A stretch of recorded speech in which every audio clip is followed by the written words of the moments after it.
ক্রিকেটারদের তীব্র দাবির মুখে বিসিবির অর্থ কমিটির প্রধান পদ থেকে অব্যাহতি দেওয়া হয়েছে বোর্ডের পরিচালক এম নাজমুল ইসলামকে।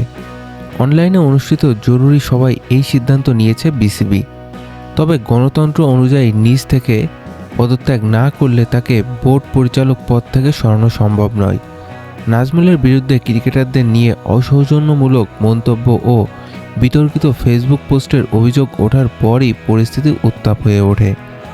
ক্রিকেটারদের সংগঠন কোঅপ জানিয়েছে, নাজমুল পদত্যাগ না করলে তারা মাঠে নামবে না। এর জোরে বিপিএলের 2টি ম্যাচই স্থগিত করা হয়েছে।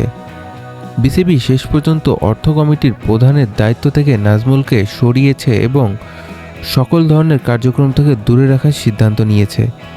এখন বোর্ডের এই সিদ্ধান্তে ক্রিকেটাররা মাঠে ফিরবে কিনা সেটির দিকে তাকিয়ে রয়েছে ক্রিকেটাঙ্গন।